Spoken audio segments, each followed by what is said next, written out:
पर ठीक करने के लिए पहले अपने आप को प्रिपेयर करना पड़ेगा और हमको ये चेक करना पड़ेगा कि हम इन पॉइंट के ऊपर, तो मैंने इसका नाम ही दे दिया गुणवत्ता जांच, कि हम अपने आप की गुणवत्ता को चेक करते हैं कि हम ठीक है कि नहीं। तो ठीक है तो मतलब हमको खुश होने की जरूरत है, और जिस पॉइंट पे हमें लग रहा है कि हम ठीक नहीं है तो वहां पे एक बड़ा सा क्रॉस लगा दीजिएगा। आज मुझे आपकी डायरी पेन की सख्त जरूरत पड़ेगी और हम सब लिखने के लिए तैयार हो जाए, क्योंकि हमें अपने आप को चेक करना है। वो हमारा सरोपरि मतलब सबसे पहला काम होना चाहिए, क्योंकि हम गड़बड़ तो बाकी के सारे काम गड़बड़ हो जाएंगे। तो यहाँ पे हम सबसे पहला अपना जो पॉइंट, अपना जो अपने आप को चेक करते हैं, वो हमें अपनी वेशभूषा, जो कपड़े हम पहन के हम आरसीएम के बारे में बताते हैं।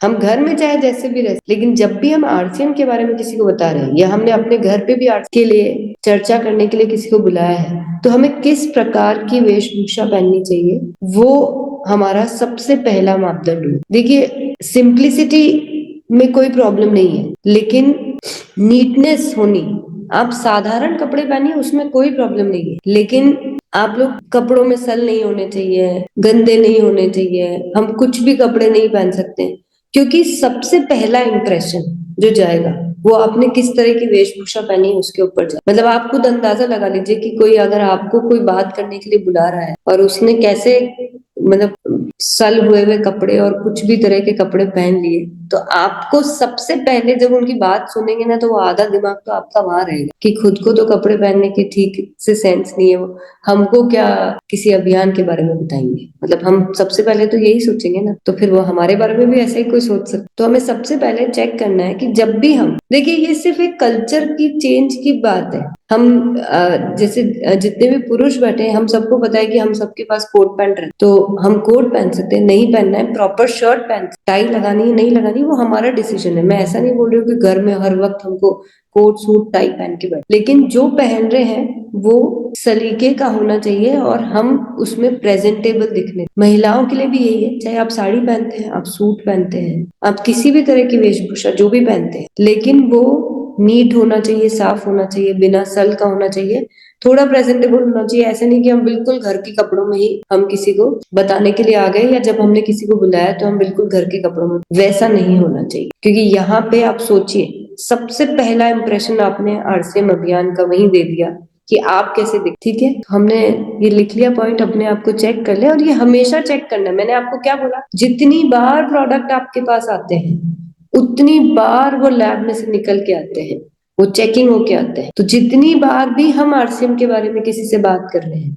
उतनी बार अपने आप को चेक करना है। अगले पॉइंट की तरफ आगे बढ़े। मैं देख रही हूँ कई लोग डायरी नहीं इस्तेमाल कर रहे हैं कि इसमें क्या है, हम तो खुद ही कर ले। मैं धीरे धीरे कुछ ऐसे पॉइंट बताऊंगी जब आपको लगेगा अरे ये तो हम भूल गए थे, जब क्या बताया था उसके लिए करने के लिए हम तो सब मिक्स हो गया, इसलिए ये मिक्स ना हो, हम इसीलिए डायरी में नोट कर ले। दूसरा, हमारी व्यक्तित्व, यानी कि हमारी ओवरऑल पर्सनालिटी। हम ओवरऑल जो हमारा यहाँ पे ये जो व्यक्तित्व है ना, ये व्यक्तित्व मोर ऑफ, मैं बोलूंगी कि हमारे अंदर का जो कॉन्फिडेंस, हम किस तरह से ओवरऑल अपने आप को प्रेजेंट कर रहे हैं। कि मतलब होता है ना कि हम कोई आया है और हम खुद ही थोड़े डल से बैठे हैं, हम बिल्कुल ऐसे सुस्त होके और एकदम निराश होके कोई चीज के बारे में बता रहे हैं, और एक हो गया हम बड़े कॉन्फिडेंस के साथ एकदम ऐसे जोश के साथ बता रहे हैं, अपनी ओवरऑल पूरी हमारी पर्सनैलिटी दिखा रही है कि हम तो आरसीएम के सिपाही हैं। वैसा व्यक्तित्व हमें हमेशा बनाए रखना है। यहाँ पे मैं ये नहीं बोलूंगी कि हमको किसी सेना पे जंग लड़ने जाना है और बिल्कुल तोप लेके एकदम, यहाँ पे वो मतलब नहीं है। यहाँ पे ये है कि हमारे हर एक रिफ्लेक्सेस से, हमारी ओवरऑल, हम जो भी बातचीत कर रहे हैं, हम जिस भी तरह से बता रहे हैं, वो हमारी ओवरऑल पूरी पर्सनालिटी में दिखाई देना चाहिए कि हम जैसा कह रहे हैं हम वैसे ही कहते करते हैं, और वो ही हमारी पर्सनालिटी में दिखाई दे रहा है। तो अगली पॉइंट की तरफ बढ़ी जाए, व्यक्तित्व यानी कि हमारी ओवरऑल पर्सनालिटी। तीसरा पॉइंट, ये बहुत इंपॉर्टेंट पॉइंट है, क्योंकि हम सब जानते हैं कि हम आज एक अभियान के तहत काम कर रहे हैं, अभियान के साथ जुड़े हुए हैं। तो यहाँ पे कोई भी गलत शब्द हमारे पूरे मकसद को गलत प्रूव कर सकता है। तो हम किस तरह के वर्ड्स का, किस तरह के शब्दों का इस्तेमाल कर, ये बहुत इंपॉर्टेंट रोल प्ले करेगा। चाहे आप आरसीएम वर्ल्ड के बारे में कुछ बता रहे हैं किसी को, अभियान के रूप में किसी के बारे में बता रहे हैं, आप प्रोडक्ट्स के बारे में किसी को बता रहे हैं, जब हम टीसी सर के बारे में किसी से बात करते हैं, हर एक शब्द बहुत इंपॉर्टेंट होगा। इसीलिए मैं कई बार कहती हूँ कि कांच के सामने खड़े होकर थोड़ी रिहर्सल करना वो ज्यादा अच्छा है, रादर देन हम किसी के सामने कोई गलती करें। तो इसलिए अपने शब्दों को बहुत केयरफुली, बहुत ध्यान पूर्वक, कोई गलत शब्द का हमें इस्तेमाल नहीं करना है। कि जैसे हम कई बार होता है ना कि हम बहुत जोश में आ जाते हैं और फ्लो फ्लो में बोल देते हैं, यहाँ पे तो ये होगा, यहाँ पे बड़े बड़े सपने लोगों के पूरे होंगे, या हमको ऐसे ही शब्दों का इस्तेमाल करना है जहां लोग हमारी बात को सुन सके, ठीक से उसको एक्सेप्ट कर सके, उस पर विश्वास कर सके। हमको धीरे धीरे करके उनको सीधे हमको किसी और चीज पे जंप नहीं करना है जो हमें बाद में बतानी है। तो यहाँ पे हर चीज मैटर करेगी कि हर चीज को बताने के लिए किन शब्दों का हम इस्तेमाल करें। फिर हो जाता है हमारा लहजा। शब्दों में और लहजों में, दोनों में बहुत फर्क होता है। शब्द तो होता है कि हम जिस शब्दावली का यूज कर रहे हैं, जिन वर्ड्स का यूज कर रहे हैं। लहजा हो गया हमारा टोन, यानी कि हम कभी धीरे बोल रहे हैं, कभी जोर से बोल रहे हैं, कभी मतलब हम कभी जोश में आके बोल रहे हैं, तो वो भी लहजा इंपॉर्टेंट है। जोश भी कभी कभी जरूरी होता है। मैं ऐसा नहीं बोल रही हूँ कि हमेशा बहुत धीरे धीरे से, जैसे कोई प्रवचन दे रहे हैं वैसा बात करनी है, वैसे नहीं। जब जिस चीज की जरूरत है वैसा लहजा हमें मेंटेन करना। कि जब हम आरसीएम की उपलब्धियों के बारे में बात, जो आरसीएम ने 23 साल में क्रिएट किया है, उसके बारे में बात करें, तो हमारे अंदर एक्चुअली में जोश होना, कि वो एक्चुअली बात ही ऐसी कुछ है कि हम लोगों को दिखा सकते। लेकिन जब हम दूसरे पहलुओं के बारे में बोल रहे हैं जहाँ सहजता की जरूरत, तो वहां पे हम थोड़ा सॉफ्टली बोलेंगे। तो आपको ये थोड़ा सा ध्यान रखना है कि हमारी प्रेजेंटेशन, हम ये छोटे छोटे से पहलुओं को सीख के हम खुद कितने बढ़िया स्पीकर बन सकते हैं, शायद आपको यहाँ पे रियलाइज होने लग जाएगा जब तक हम आखिरी पॉइंट्स पे पहुंचेंगे। कि ये बहुत सिंपल सी चीजें हैं जो जब किसी को बोलना सिखाया जाता है, जब उनके लिए बहुत बड़ी ट्रेनिंग स्कूल्स होती है, जब हम एज ए स्पीकर किसी को प्रिपेयर करते हैं, वहां पे एक एक टॉपिक के ऊपर बहुत बड़ी बड़ी क्लासेस होती है कि आपको लहजा है तो कब ऊपर बोलना है, कब नीचे बोलना है, कब अपने पिच को इधर ले जाना है, कब उधर ले। तो यहाँ पे तो हम सिर्फ अपने क्वालिटी चेक से ही ये पता कर लेंगे, क्योंकि हमको एक्सपीरियंस तो है, हम लोगों के सामने बात तो करते हैं, लेकिन अभी तक इस गहराई से नहीं सोच रहे थे कि कौन सी बात को हम तेज बोल रहे थे, कौन सी बात को हम धीरे बोल रहे थे, कब हमें बड़े जोश के साथ अपनी बात को बताना है। अब की बार बोलेंगे ना तो आपको खुद ब खुद मेरी ये बातें याद आएंगी कि हाँ, यहाँ पे हमें थोड़ा और अच्छी तरह से बोलना था, यहाँ पे हमें थोड़ा धीरे बोलना था, यहाँ पे हमें थोड़ा डबल बार जोर लगाना, क्योंकि ये बहुत इंपॉर्टेंट चीज है, लोगों को ये बात समझ में आनी चाहिए। तो ये पॉइंट को जब हम करने लगेंगे तब हमको जरूर याद आएगा, लेकिन अभी हम इसलिए लिखेंगे क्योंकि हम बाद में थोड़े दिनों बाद भूल जाएंगे कि ये भी एक इम्पोर्टेंट पॉइंट है जो हमारी खुद की क्वालिटी को बेटर बनाने में हमें मदद करे। फिर हुआ हमारी बातचीत का तरीका, मतलब कि हम किस तरीके से हम अपने बात को रख रहे हैं। इसमें दो तीन पहलुओं को मैं यहाँ पे डिस्कस करना चाहूंगी। कि जैसे सपोज आप कोई होम मीटिंग ले रहे हैं, तो आप किस तरह से आप उनके साथ बैठे हैं, प्रोडक्ट्स को साथ में रख के बैठे हैं, टूल्स को साथ में लेके बैठे, वीडियोस की मदद से आप बात कर रहे हैं, आप किस तरह से किताब को साथ में रख के आप बात कर पा रहे हैं। तो एक तो वो हो गया कि हम जब बात कर रहे हैं तो वो किस किस चीज को लेके साथ में बात कर रहे हैं। दूसरा, हम किस तरीके से, हमने अभी तक बात करी थी शब्दों को यूज करना, हमारे लहजे को चेक करना, अब हो गया हमारे बातचीत का तरीका। यहाँ पे भी हमें अपने आप को चेक करना है कि क्या हम उतने इम्प्रेसिव तरीके से बात कर पा रहे हैं कि लोग हमारी बात को सुन के हम पे विश्वास करेंगे, क्या हमारी बात में उतना वजन है। तो कई बार होता है ना कि किसी किसी को देख के या किसी की बातें सुन के हम एक बार में कन्विंस हो जाते हैं, क्योंकि उनका स्टाइल जो होता है बात, वो जिस तरह के वर्ड्स यूज करते हैं, जैसे एग्जाम्पल्स यूज करते हैं, जैसे इत्तेफाक, जैसे जैसे इंस्टेंसेस को बता, जैसे आज अगर हम किसी को बताएंगे कि आज कंपनी में इतने सारे प्रोडक्ट खुद मैन्युफैक्चर किए जाते हैं, अलग अलग 3 लोकेशंस पे उनकी मैन्युफैक्चरिंग फैसिलिटीज है, इस तरह का एक वर्ल्ड क्लास लैब है जहाँ पे हर प्रोडक्ट को रोज चेक करके उस लैब से पास किया जाता है। अब ये सारी बातों को हम चाहे तो बताएं और ना चाहे तो ना बताएं, सिर्फ एक ही लाइन में बता दें कि कंपनी में जो भी प्रोडक्ट्स बनाए जाते हैं बहुत ही उच्च गुणवत्ता वाले के प्रोडक्ट हमें मिलते हैं। अब दोनों बातों में डिफरेंस क्या हुआ, मुझे बताइए। कि दोनों बातों में बात तो दोनों एक ही है, कि वहां पे भी यही बोला जा रहा है कि क्वालिटी के बहुत सारे ध्यान रखा जाता है, और यहाँ पे भी वही बात बोली जा रही है, लेकिन मुझे बताइए कि दोनों बातों में फर्क क्या है। मैं यहाँ पे बीच में हम किसी को अनम्यूट भी कर। हाँ जी, आइए शैलेश। रात दिन का फर्क है मैडम को। ये लगेगा कि कंपनी की खुद की इंटरनेशनल लेवल की लैब है, वहाँ सारे प्रोडक्ट बहुत ही अच्छी तरह से टेस्ट हो।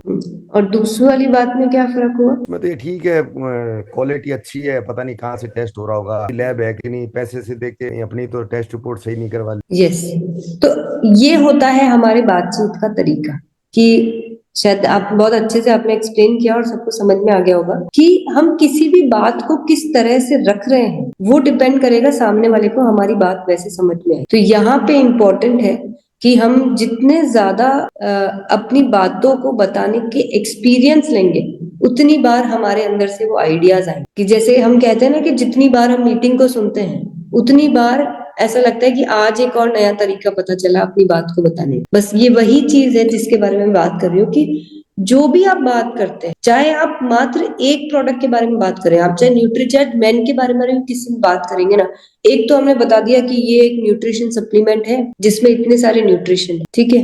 इसी को कोई एक अलग अंदाज में न्यूट्रीचार्ज मैन को कोई समझा सकता है क्या? क्विकली, मतलब बहुत बहुत लंबे बात नहीं करके क्विकली कैसे आपको लगता है कि हम कि एक अलग तरीके से किसी को न्यूट्रीचार्ज मैन समझे? बस जल्दी है। हाँ, आइए रमेश सर, राजेश सर आप आ जाइए। जी थैंक यू। आज के इस भागदौड़ भरी जिंदगी में हमारे पास इतना समय ही नहीं है, हम अपने खान पान को उतना ध्यान भी नहीं दे पाते हैं। वो सारे न्यूट्रिशन जो हमारे शरीर को चाहिए वो हम ले नहीं पाते हैं, चाहते हुए भी नहीं ले पाते हैं। तो इसके लिए हमारे पास एक शानदार ये सप्लीमेंट है न्यूट्रीचार्ज मैन, जिसमें हमें 33 तरह के न्यूट्रिशन मिल जाते हैं हमारे दिन भर के जरूरत के लिए, सारी उत्साह, एनर्जी, स्टेमिना को बरकरार रखने के लिए, इम्यूनिटी को बरकरार रखने के लिए।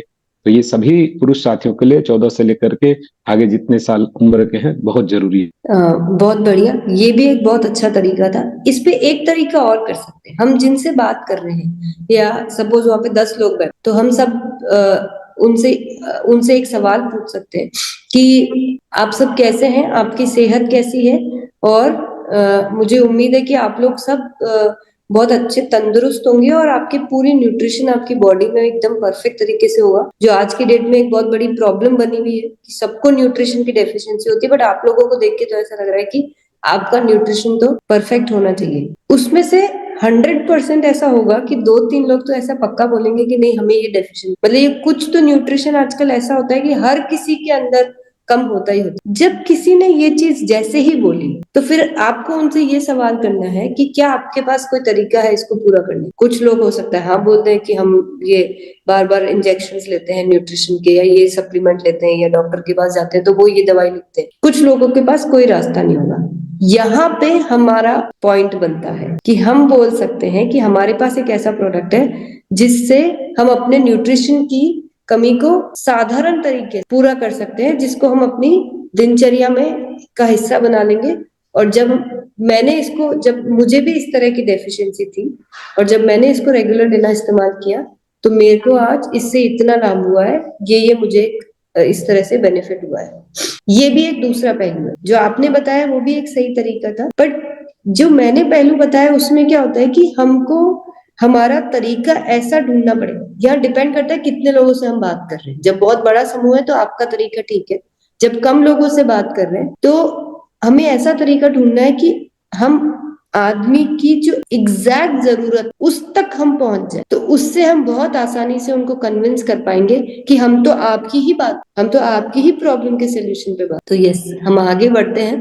तो आप लोगों को ये समझ में आ गया होगा कि हमें कब कब अपने बातचीत के तरीके को चेंज करना है। इसी तरह से हमारे फोन पे बातचीत के तरीके को हमें कैसा होना चाहिए कि जैसे हम कहते हैं ना कि हमें फॉलो अप की बहुत ज्यादा जरूरत है, कि हमने एक बार किसी को अपने साथ जोड़ लिया या हमें अलग अलग समय पे अलग अलग चीजों की वजह से हमें फोन पे फॉलो अप करना पड़ता है। चाहे वो गुरुकुल के लिए हमें लोगों को याद दिलाना हो, चाहे प्रोडक्ट्स के लिए हमें वापस से फॉलो अप करना हो, किसी मीटिंग के लिए बुलाना हो, कुछ नई जानकारी देनी हो, कुछ नया टूल हमारे पास आया उसके लिए लोगों को बताना है। ये ऐसे बहुत अनेकों रीजन होते हैं जब हम लोगों को फोन पे बात करते हैं, फोन पे उनको काउंसलिंग करते हैं, फोन पे उनको फॉलो अप करते हैं। अब ये तरीका कैसा होना चाहिए, ये भी बहुत इंपॉर्टेंट है कि लोग हमारे फोन का इंतजार करना चाहिए कि हमारे फोन उठाना बंद कर देने चाहिए। ये डिपेंड करेगा कि हम कैसे फोन पे बात करें। तो ये बहुत इंपॉर्टेंट है कि लोग हमसे बात करके उन्हें उन्हें अच्छा लगना चाहिए कि ये हमारे लिए कोई सोल्यूशन लेकर आए हैं, ना कि ये हमें बार बार परेशान करने के लिए आए। आप लोगों को शायद हंसी आ रही होगी, लेकिन ये बात बहुत सच है कि लोग हमसे जुड़ के रहें, हमें हमसे बात करना उन्हें अच्छा लगे, ये सबसे पहली जरूरत। हमसे बात करने का मन नहीं होगा तो हम बाद में फॉलो अप कैसे करेंगे या कोई चीज याद कैसे दिलाएंगे, वो तो सेकेंडरी हो गई ना। तो सबसे पहले एक कर्टसी की तरह है कि हम उनका हालचाल पूछें, वो कैसे हैं। कई बार क्या होता है, हम जैसे जैसे अपनी टीम जोड़ते चले जाते हैं ना, हम उनके बहुत सारी पर्सनल फैमिली के बारे में बहुत सारी ऐसी चीजें जानने लग जाते हैं जो शायद उसका काम से कोई लेना देना नहीं है, लेकिन उनको अच्छा लगेगा अगर हमने ये पूछ लिया कि आपकी बेटी की पढ़ाई कैसे चल रही है, उसके बोर्ड के एग्जाम हो गए क्या, या आपकी तबीयत पिछले हफ्ते खराब थी अभी ठीक है क्या, आपने क्या लिया उसके। ये सब चीजें होती है जिसको कर्टसी कहा जाता है। ये बहुत इंपॉर्टेंट होती है कि उन्हें ये फीलिंग आनी चाहिए कि हम सिर्फ काम के लिए उनको फोन नहीं कर रहे हैं, हम उनके साथ अच्छे संबंध भी बना, और इसी के साथ हमारा बाकी का जो फॉलो अप का तरीका है या रिमाइंडर का तरीका है वो भी कैसा होना चाहिए फोन के ऊपर, वो भी हमें सीखने की बहुत ज्यादा जरूरत है।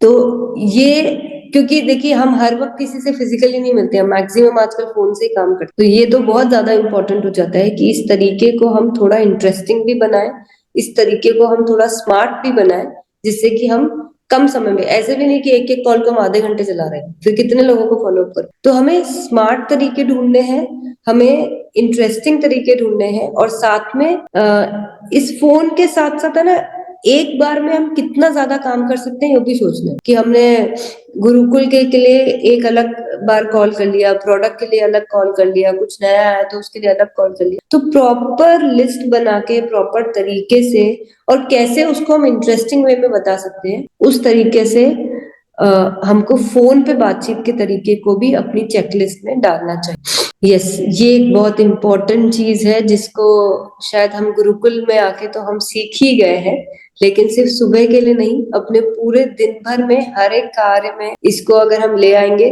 तो शायद मुझे लगता है कि जो लोग टाइम को वैल्यू करने लग जाते हैं वो लाइफ में सक्सेस को बहुत जल्दी पा लेते हैं, क्योंकि ये एक बहुत बड़ा फीचर होता है किसी भी सफल आदमी के पीछे। कितने लोग इस चीज से अग्री करते हैं और कितने लोग ये मानते हैं कि हम कभी कभी समय का पालन नहीं कर पाते हैं और उसी वजह से हमें कभी कभी परेशानियां भी उठानी। कोई शेयर करना चाहेगा आज एग्जाम्पल कि हमने समय से किया तो उससे ये फायदा हुआ, या नहीं किया तो इससे नुकसान हुआ? कोई वाक्य आप शेयर करना चाहेंगे? बुलाते हैं मैम गौरव बसंत सर, गौरव बसंत सर अनम्यूट करिए। कहाँ दिया?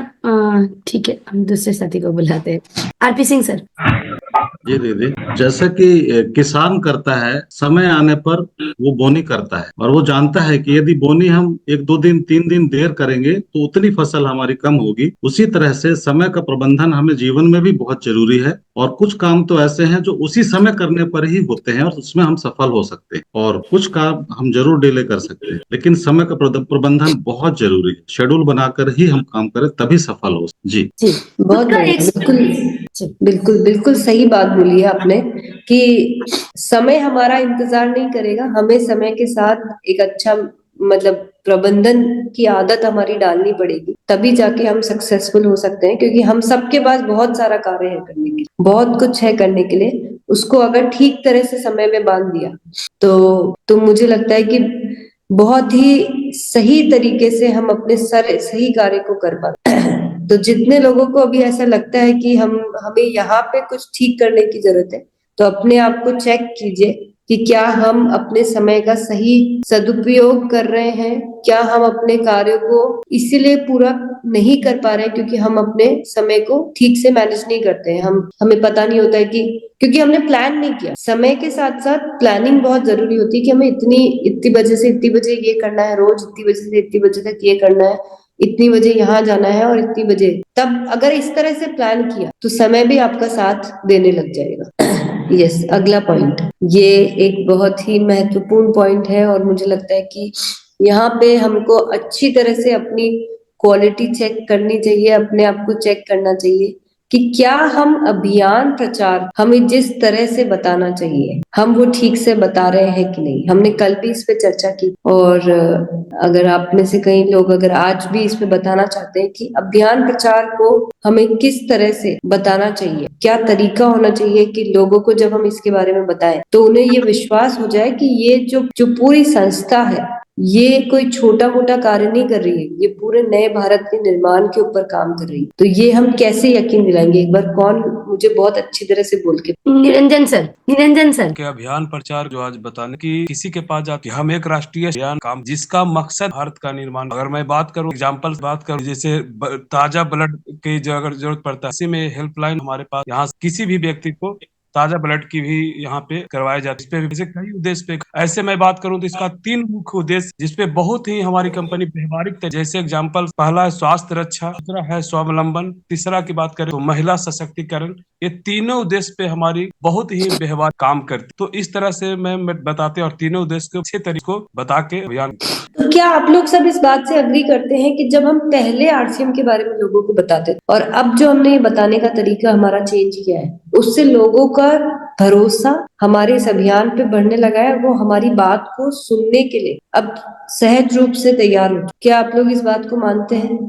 यस और अगर ऐसा नहीं हुआ है तो इसका मतलब हम अभी भी अभियान प्रचार को ठीक तरह से नहीं बता रहे हैं। तो हमें थोड़ा अपने इस तरीके को और ठीक करना पड़ेगा। जिनके साथ भी ऐसा नहीं हो रहा है या तो हम बता ही नहीं रहे, और अगर हम बता रहे हैं और फिर भी लोगों को हमारी बात पे विश्वास नहीं हो रहा है या लोग हमारे तरीके को उस तरह से नहीं सुन रहे, तो हमें अपने तरीके को ठीक करना है। ये हुआ हमारा क्वालिटी चेक यहाँ कि क्या हम अभियान प्रचार का तरीका हमारा ठीक है या हमें अपने आप को और ठीक करने की जरूरत, हमको और प्रैक्टिस की जरूरत। ये भी एक बहुत इंपॉर्टेंट पॉइंट है जो मैंने पहले भी लिया है और आज फिर से कहूंगी कि प्रोडक्ट नॉलेज जो और प्रोडक्ट नॉलेज अधूरी नहीं, पूरी नॉलेज, क्योंकि अधूरा ज्ञान तो हमें और ज्यादा उलझन में और परेशानी में डाल। तो प्रोडक्ट, जिस भी प्रोडक्ट पे हम बात करना चाह रहे हैं या जिस भी प्रोडक्ट पे हम बताना चाहते हैं, मैं तो यही कहूंगी कि हमें सारे ही प्रोडक्ट्स की नॉलेज होनी चाहिए, लेकिन एटलीस्ट हम जिन जिन प्रोडक्ट्स पे बात करते हैं उनके बारे में हमें पूरी जानकारी होनी चाहिए, अच्छी तरह से होनी चाहिए। जानकारी कैसे मिलेगी, कहाँ मिलेगी, कैसे हम अपने आप को फिर से याद दिला सकते हैं, या बताते वक्त हमें जब हम कोई पॉइंट भूल जाते हैं तो कैसे हमें वापस जाके पीपीटी में या वीडियो में जाके हमें मदद मिलेगी, ये सब चीजें मैं आपको पहले भी बता। पर प्रोडक्ट नॉलेज है कि नहीं, पहले आज आप अपने आप को चेक कर लीजिए। अगर नहीं है तो क्रॉस कर लीजिए और कैसे इस नॉलेज को कंप्लीट करनी है उस पर फिर हमें कार्य करना है, क्योंकि क्वालिटी चेक अकेली करने से काम नहीं होगा, हमें क्वालिटी अश्योरेंस पे भी काम करना है कि जो चीज ठीक नहीं है उसको हम ठीक करेंगे। और मैंने आपसे उस दिन भी कहा था कि ये जो 17 प्रोडक्ट है ये सिर्फ एग्जाम्पल के लिए मैंने कोई भी रैंडमली प्रोडक्ट पिक कर लिए हैं, आपको ये सारे ही प्रोडक्ट्स हैं जिनके बारे में जानकारी लेके सीखना है। तो आगे अगर हम बढ़ते हैं, अब प्रोडक्ट पे जानकारी तो ले ली कि लेकिन इन प्रोडक्ट्स के बारे में बताना कैसे, ये एक बहुत ही महत्वपूर्ण सब्जेक्ट है जो हमें सबको अपने आप को यहाँ पे चेक करने की जरूरत है। और मुझे आज भी ऐसा लगता है, क्योंकि मैं कई बार जब आप लोगों को सुनती हूँ तो प्रोडक्ट को हम जिस तरह से बताते हैं ना, वहां पे हमें बहुत ज्यादा ठीक करने की जरूरत है अपने आप को, क्योंकि इतना कुछ है हमारे पास बोलने के लिए, बताने के लिए, लेकिन हम कभी उसमें से कुछ थोड़ी सी चीजें बताते हैं, वो भी पूरी तरह से नहीं बताते हैं। और इसी वजह से जो हमारा जो इम्प्रेशन होना चाहिए प्रोडक्ट को लेके लोगों का, वो उस तरह का कई बार नहीं बन पाता है। जब हम अच्छे से बताते हैं तो लोग हमारे प्रोडक्ट को, क्योंकि आप लोग एक चीज हमेशा ध्यान रखिएगा, ये एक ह्यूमन साइकोलॉजी है, ये हमारे साथ भी और बाकी सबके साथ भी काम करता है कि आप जिस भी प्रोडक्ट को लोगों को बता रहे हैं, आप जिस तरह से बता रहे हैं, सबसे पहले आपने उनको साइकोलॉजिकली प्रोडक्ट दिया या प्रोडक्ट सेल किया है। प्रोडक्ट जो वो यूज करेंगे उसी वक्त वो साइकोलॉजी ही काम आएगी। जैसे फॉर एग्जाम्पल, मैंने अगर किसी को कहा कि हमारा जो मूंग का पापड़ है वो बहुत ही अच्छी क्वालिटी का पापड़ है, और इस पापड़ के अंदर सबसे खास बात यह है कि जब इस पापड़ को बनाते हैं तो इसको हाथ से बटा जाता है, तो वो जो पापड़ का जो ऑथेंटिक तरीका है, ये मशीन में नहीं बनाया जाता है, ये हाथ से बटा हुआ पापड़ है। एक बड़ा साइज का 9 इंची का पापड़ ये बनता है, तो एक स्पेशल तरीके से इसको बेला जाता है, इस पे तेल नहीं लगाते हैं इसको बटने में, हम इसको बिना तेल के बटाई की जाती है। दूसरा इसकी खास बात यह है कि इसमें जो भी दालों का इस्तेमाल है या काली मिर्ची है या इसमें जो खार का इस्तेमाल होता है, जो साजी मिलाई जाती है, वो सारी चीजें पूरे साल भर एक जैसी क्वालिटी, एक बार जैसी क्वालिटी हमने सेट की वो ही क्वालिटी हमेशा इस पापड़ के अंदर यूज आती है।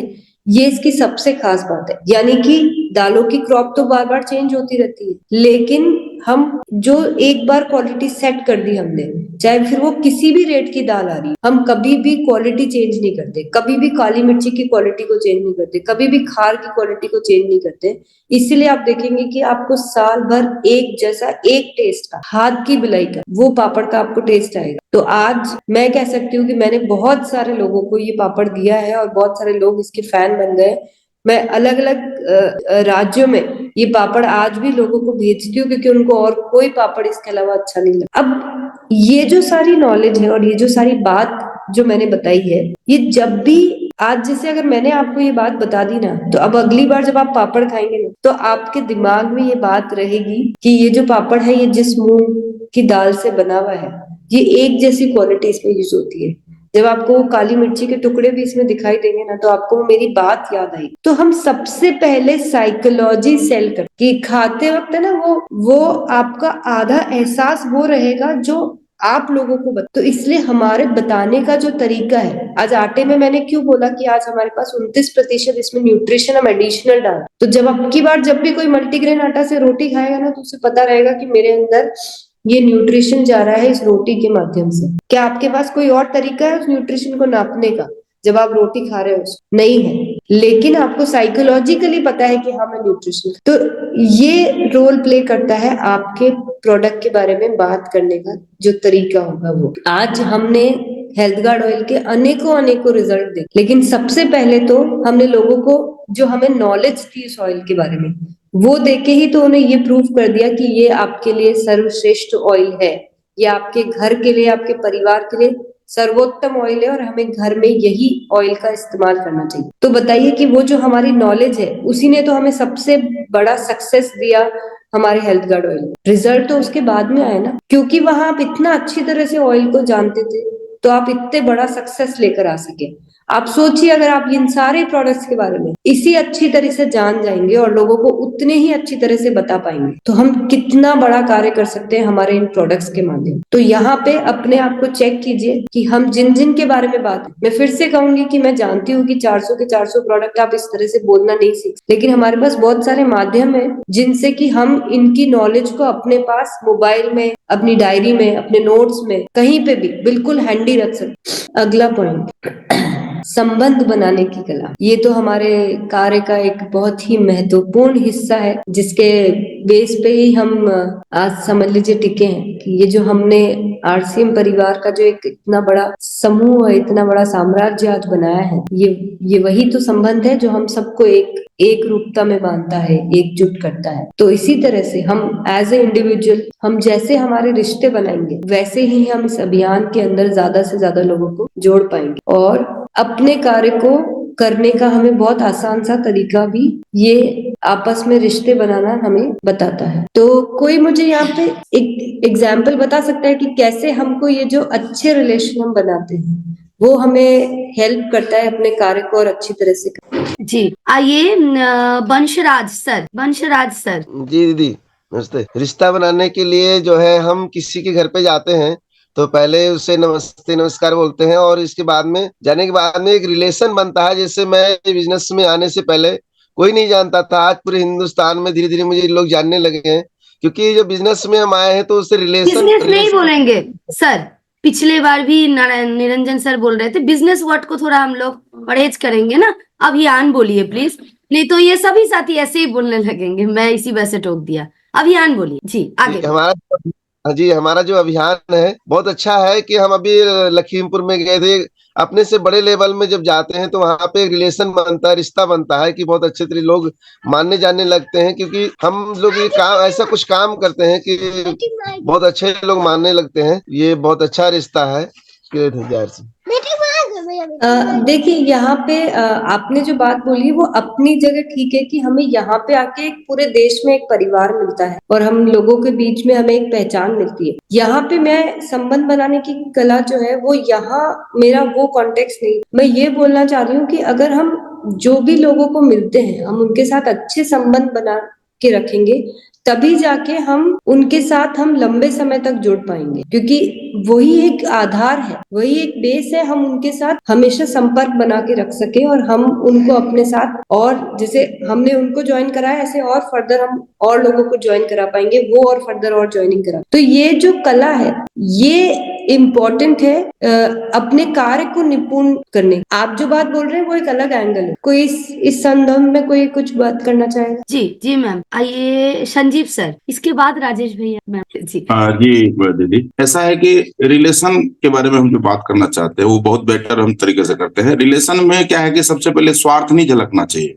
अगर मेरा स्वार्थ है तो सामने वाले से व्यक्ति से हमारा एक अच्छा रिलेशन नहीं हो पाएगा। दूसरा क्या है कि यहाँ पर जो है लेन देन, पैसा का जब हम लेन देन करते हैं तो कहीं ना कहीं हमारा ये रिलेशन खराब हो जाता है। तो दो चीज को अगर हम देखेंगे, एक तो पैसा का लेन देन सामने वाले व्यक्ति से नहीं होना चाहिए और उससे अपना रिलेशन खराब हो जाता है। दूसरा स्वार्थ नहीं, जब हम दूसरे की हित की बात करेंगे, दूसरे की भला की बात करेंगे तो हमारा रिलेशन बहुत बेटर हो सकता है। यस, ये बहुत ही वैलिड पॉइंट है कि हमारा तो ये अभियान ही हमें सबसे पहले सीख यही देता है कि हमें अपने आप के लिए नहीं दूसरों के बारे में सोचना है, क्योंकि यहाँ दूसरों के हित के बारे में सोचेंगे तभी हमारा भला हो पाएगा। तो ये बिल्कुल सच है कि कहीं किसी को ये नहीं लगना चाहिए कि हम उनको ज्वाइन अपने स्वार्थ के लिए करें। तो वो एक इम्पोर्टेंट पॉइंट है। और हमको कैसे लोगों से यहाँ पे रिश्ते बना के रखने हैं, कैसे संबंध को अच्छा बना के रखना है, वो अपने आप को चेक करना है। तो आज हमारे पास चेक के लिए एक तरीका हो गया कि जितने लोगों को हमने कुछ दिनों में, जैसे जनवरी माह में जोड़ा है,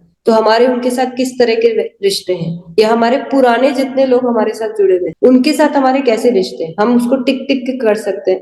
अगर ठीक नहीं है तो हमें आज एक मौका मिला है इस क्वालिटी चेक के माध्यम से कि हम पुराने उन रिश्तों को फिर से जगाएं, उनके साथ फिर से अच्छे संबंध बनाएं, क्योंकि हमारे लिए हर एक आदमी, हर एक पर्सन हमारे लिए इम्पोर्टेंट है। यस, तो आप लोगों को समझ में आ गया होगा कि यहाँ पे संबंध से क्या मेरा मतलब था। जीवन मूल्यों की गुणवत्ता, ये तो पूरा जो हमारा कार्य जो है ना, ये मूल्यों पे आधारित कार्य है। यहाँ पे अगर हम खुद, मतलब कहने को तो हमने यहाँ पे सब बातें बोल भी देते, हम बहुत बड़ी बड़ी बातें सुनते हैं, कहते हैं, लेकिन क्या हम खुद अपने जीवन में उन मूल्यों का पालन कर पा रहे हैं? क्या हम वाकई में हर एक चीज को वैसे ही अनुसरण कर रहे हैं जैसा कि हमको बोला जाता है या हम कहते हैं कई बार? तो अपने आप को चेक करिए, क्योंकि कहीं ना कहीं देखिए हम आरसीएम में हैं इसलिए ये जरूरी तो है ही, लेकिन एक और चीज मैं आप लोगों को आज याद दिलाना चाहूंगी कि हमारे जो बच्चे हैं ना, वो वही चीजें करते हैं जो वो हमें करते हुए, बोलते हुए देख।